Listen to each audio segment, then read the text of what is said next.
I'm sitting in my minivan in February of 2017, taking refuge from the customers inside the tax service where I work, where there's no break room for lunch.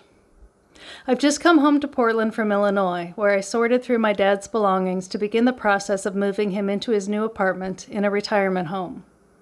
I'm exhausted, in part from the long nights and physical effort of the weekend purge, but even more so, I feel the weight of helplessness, that I have given all I could, which was so little of myself, really. The rest of my time and energy had to come back home, to this place, to this dead-end job, to the care and nurture of the rest of my family. I watched the rain fall on my windshield, drops swell and turn to rivulets. Even on such a steep incline, there's no straight line to the ground, just as there's no straight line to God. Like how even lightning descends in a jagged arch, even with such tremendous energy driving it towards the earth. I watch the waters sway, play, build up to bursting, then let loose to gravity. There's no telling which way it will go, and the path of one raindrop never dictates the path of the next, and yet you know it will follow the laws of gravity at every opportunity. My father, too, will soon drop to the ground, never walk again. Consciousness drifting in and out of him, and out into the mystic sea. Continental Divide near Durango, Colorado, 1987. It's thanks to a disgruntled horse that I achieved enlightenment that year. I loved horses and didn't care much for church, which led me to divert a potential Christian retreat into a summer trail ride in Colorado. When I found myself too respectful of my horse to ride him, I set out on foot on a mountain trail alone. Enlightenment found me there. Some people assume their dominance over people, over land, over creatures, but I'm not that kind. I don't walk in this world assuming I have permission. With every step into every new space, I question if the space is open to me. Where I walked in the woods, I walked tentatively. My dad introduced me to church. Naturally, he was a Presbyterian minister, and we went to worship services as a family when I was young. Only that wasn't my church, and it never would be. What I found to be the true temple of God was that place in consciousness, out alone in the vastness of nature, when my disarmed and naked soul could make direct contact with the Great Spirit. But I'm getting ahead of myself. Let me say this. No one should care whether you have a spiritual practice, what it is, whether it has changed over the years, whether you believe now or didn't believe then. And don't lend any credence to a soul who says their faith is the be-all, end-all, final word, because any faith will falter, and we will struggle in the rubble for our building blocks again. Because we are human. Our path is to test faith, not to build systems to contain ourselves within it. I never understood Dad's Christianity. I knew very little about his spiritual journey, except it began sometime in high school, and it moved him significantly enough to lead him to seminary.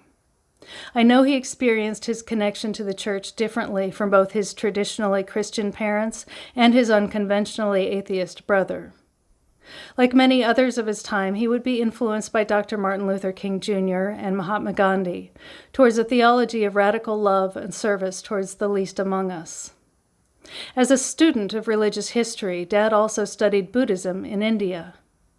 I don't know how Buddhism influenced him, but I know the study expanded his horizons. He always claimed Christianity as his spiritual home, but within much of his personal philosophy, he passed Buddhist, Hindu, and Taoist ideologies onto me. His invitation for me to join him at Ghost Ranch, while I was at a crossroads in my life, was certainly part of Dad's ongoing campaign to persuade me to reconsider Christianity. Because of him, I have indeed reconsidered Christianity many times, picked it up, and later laid it down to rest. My Bible sat for years in waiting at my father's house and never came home to my other dwellings. When I was a kid, Dad took us to Sunday school, or Mom sat us in pews, in cavernous rooms full of organs braying and old ladies warbling without recognition of the living God within them, hopeful at best, or thoughtful, or solemn, Everyone prayed for a sermon that would offer a spark of insight, a connection between the trials of our lives and the great teachings of Christ, so they could understand the purpose of their sacrifices. Whatever logic there was to such a practice, it was never known to me. Such mitigated spirituality, dished out in morsels, sips of grape juice, the blood of Christ, and a little bread, the flesh of his body. What were we doing, really? Were we taught how to be good? How to know when our paths were righteous and just? If so, then yes, I agree. There are revolutionary, essential lessons in the story of Christ. I recognize and align myself with the prophet, and I value his message, but very separately from the indoctrination of Christian churches, many of whom do not teach enough of universal love, nor compassion for all humanity. There are far too many exceptions to the Christian God's love. I rejected religious laws and hierarchies anchored in the cruel history of men. It took too many mental gymnastics for me to translate parables of the Bible into any meaningful lesson I could use. While in summer after summer of my young life, Dad was introducing me to a much more accessible confirmation of the divine, there at the Church of the Grand Canyon, the Arches, Yellowstone, and the Badlands. In those places, I was filled with the Spirit, all right, Spirit flooding into me, storm clouds, flash floods, lightning, high tides, northern lights, great majestic bison and bald eagles soaring overhead. We both felt awe and wonder, but Dad pondered how being so small in perspective in the greatness of God, while I pondered how I could breathe in and feel as big as the universe, with access to all that is and infinite knowledge of a greater consciousness. Dad took his smallness as a reminder of the scope of things. Like Carl Sagan would tell us, we were mere specks in the cosmos. Miraculous, yes, but ultimately insignificant in our struggles on this earth. Dad respected being dwarfed by something much greater than himself, whereas I felt myself not dwarfed, but in union with. My experience was never diminutive. For many years, I was a staunch atheist, so the feeling of finding God in nature set me in conflict with my own beliefs. Dad's take from this perspective was a prompt to be a humble servant of God, whereas I was humble, I assure you, but never knew who I should serve. We gathered as a group at Ghost Ranch, a conference center owned by the Presbyterian Church in Abiquiu, New Mexico, north of Santa Fe.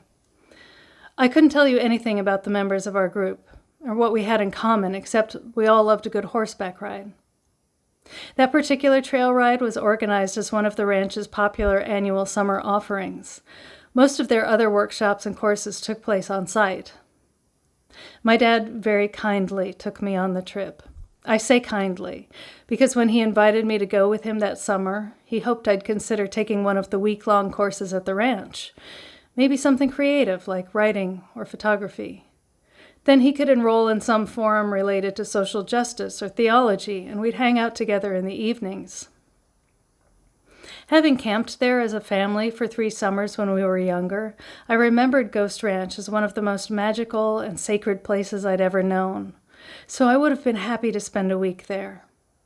But when I looked at their schedule, it was the trail ride that jumped out at me. For the horses, naturally.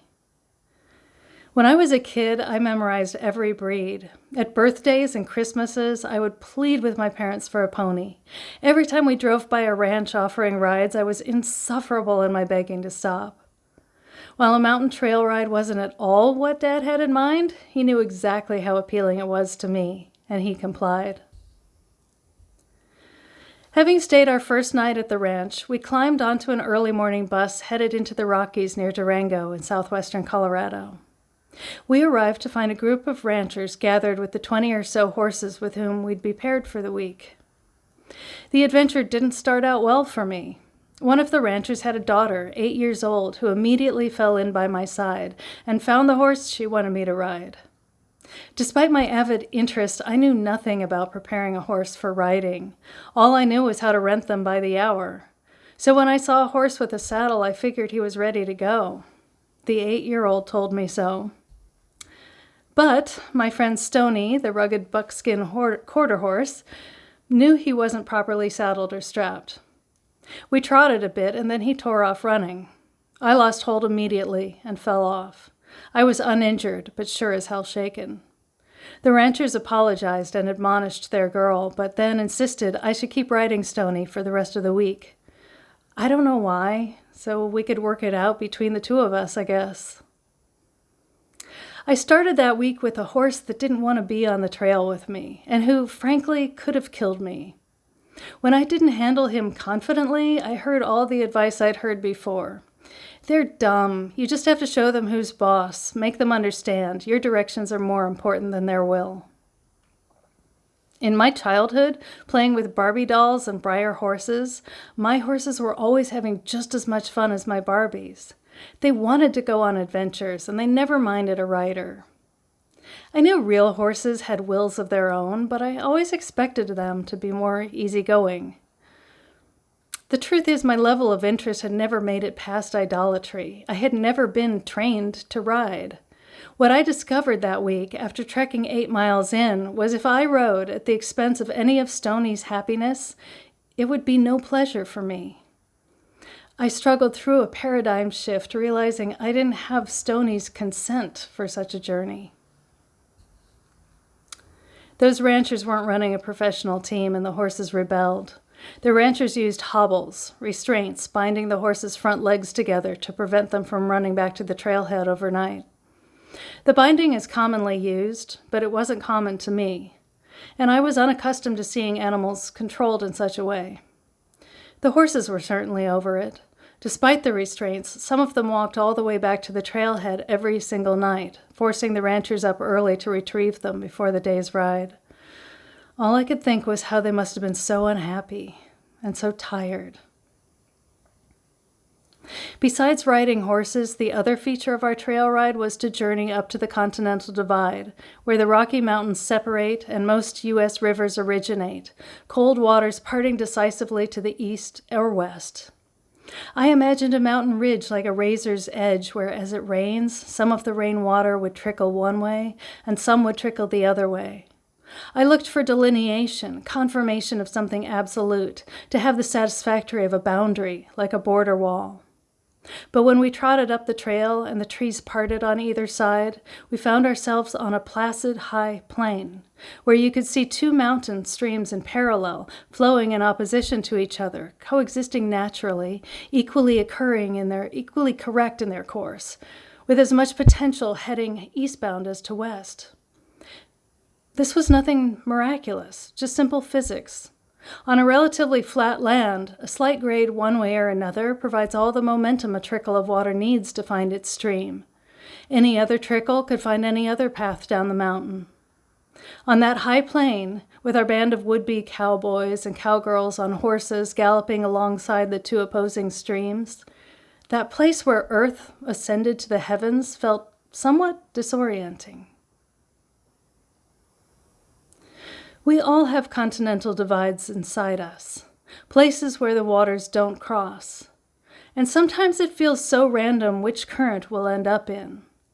We know it could just as easily have gone the other way. I recognize that landscape within me, where opposing paths exist simultaneously. On one side of my continental divide, I was so positive there was no God, and so sure that Christianity was an abusive and oppressive invention of man. My sheer faith in nothingness was as much a comfort to me as others' faith in God. I was a missionary for concrete reality. I valued science and served no superhuman force. On the other side of my continental divide, I made peace with the truth that I'd had my own encounters with altered reality. Magic, kismet, messages from dreams, mystical animals, a psychic experience, a déjà vu, an encounter with hallucinogens, a debilitating depression buried in dark nights of my soul when some attempt at prayer was a comfort to me. Past life regressions, polarity therapy, out-of-body experiences. Then there were times I just knew I was being protected. And yes, periods when I turned specifically to Jesus to take away my pain and hardship. In bits and pieces, I found in my soul the love dogs from Rumi's poem, the parts that called for an answer outside myself, not knowing who would be there to respond. While over the years I confronted Christianity head-on, a part of my psyche was slyly subverting into an undefined mysticism that felt softly agnostic until it could no longer be, until the Spirit spoke directly to me. I went out on a few of the rides that week, including our trip to the Continental Divide, but for the last few days I stayed at camp and took shorter rides, hikes. I wasn't looking to make a pilgrimage. I wasn't asking myself, what would the Buddha do? It was the Buddha's voice in me that asked why I would do one thing more to trouble Stony, even in the least. I chose love over domination. I honored the horse, and in that moment the Buddha recognized himself in me. I'm not a guru, and I didn't seek enlightenment that day, but because to the depths of my soul I desired to spare a horse his displeasure, I ended up on one of the few solo hikes in the wilderness I've ever taken. And the universe sighed. Finally, we can be alone together. The walk itself is simple. Take it slow, if need be. Follow the road if it gives you comfort, but make sure you are alone. Walk until you sense you are far, but know how to make it back out. Find a place to sit in nature. Observe everything you can discover with all of your senses. Then ponder. Ask the questions that burn in your heart. I don't know if you'll be answered. Have a snack. Wait to feel satisfied. Breathe. Return at a casual pace back into your life. I never went off trail. In fact, I walked the trail we had taken when we trekked in. I sat on the bank of the same mountain stream coming down from the high plain that we had encountered at several crossings along the way. I watched the water dance around rocks and fallen trees, and again I saw how it cascaded downstream in probable directions, but how no single path was predetermined. My thoughts turned to souls and reincarnation, and if my soul had ever lived in a plant or an animal. And then for the first time in my life, I felt the universe respond to me. It said, yes, you're onto something. Trust that.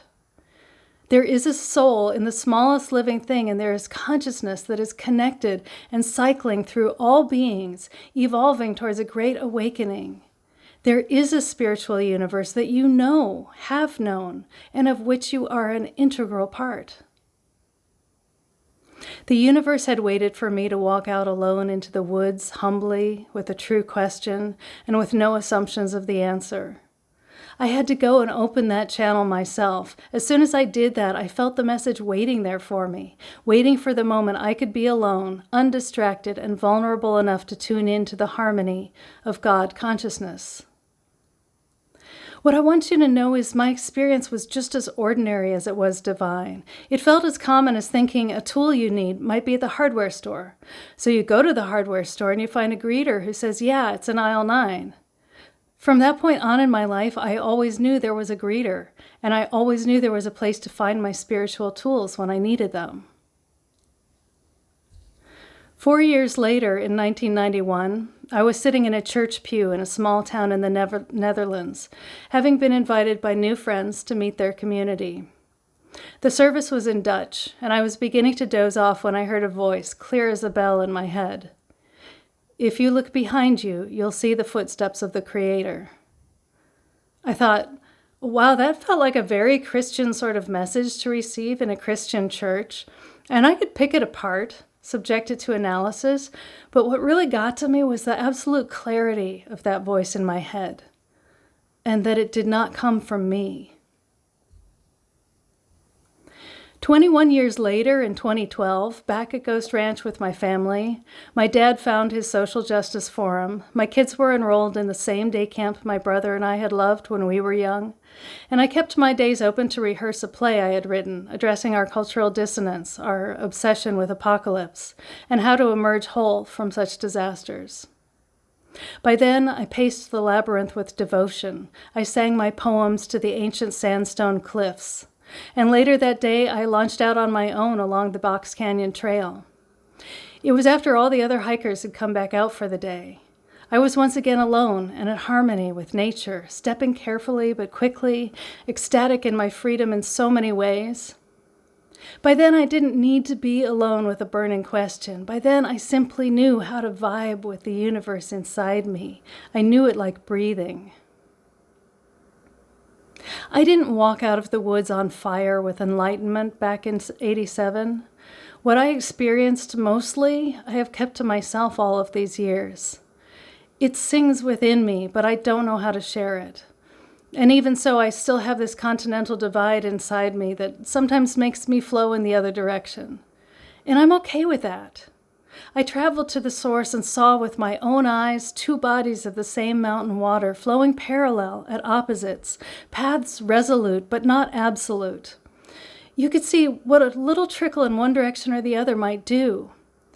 Then imagine how we have these rivers running inside us too. Beliefs meeting other beliefs in opposition, opinions we think are absolute that could turn on a dime with the whisper of a prayer, an intention of focus, or a quantum observation, or the measurable laws of physics and gravity causing a predictable reaction. We are living beings in flux, and flux produces contradictions, synapses firing left and right, setting off neurological chains. Who knows what's right to think when it's all firing within the same brain?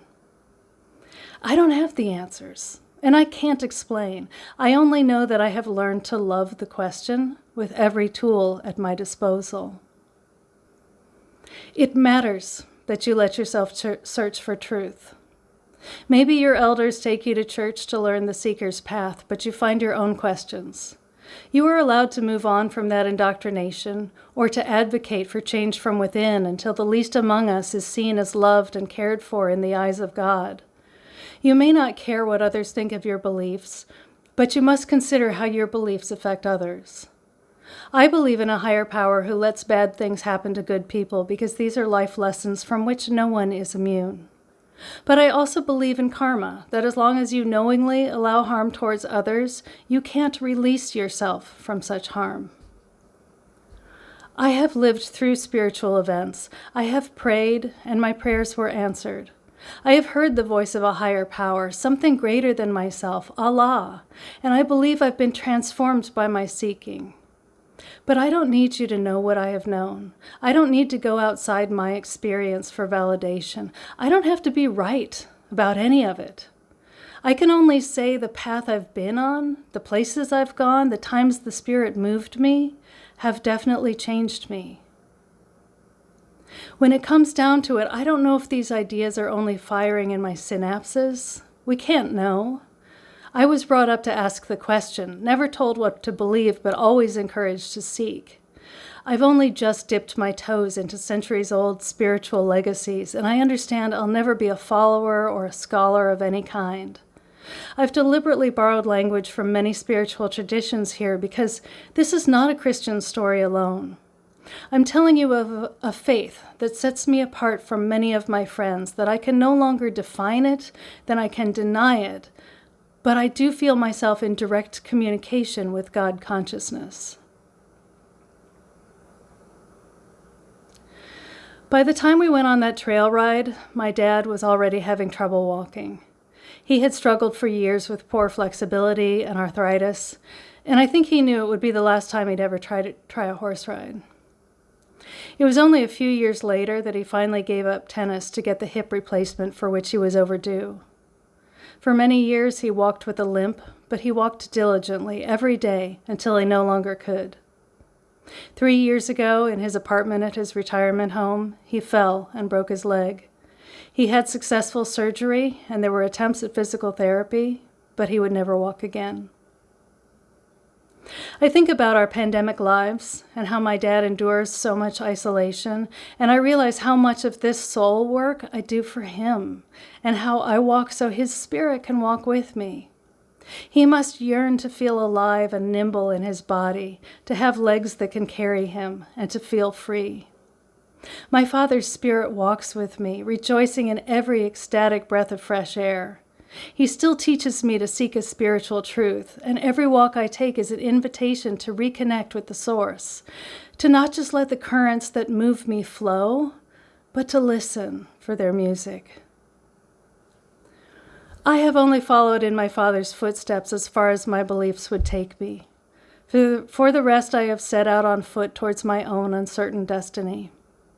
I have followed the teachings of Christ, and I have sought the universality of all spiritual traditions, and I've let the Spirit speak to me personally, to let us know and be known to each other as intimately as if we were one and the same, because that is what I believe. I am not separate from God, and God is not separate from me. Like the water drops that swell and release, no one can predict how they'll find their way down. But perhaps a whisper of a prayer is all it takes for the droplet to break a different way. Mother Earth, the Great Spirit, says, I will meet you when you come down and join the river. I will be the sea to greet you. And when you get here, you'll remember this is exactly where you began.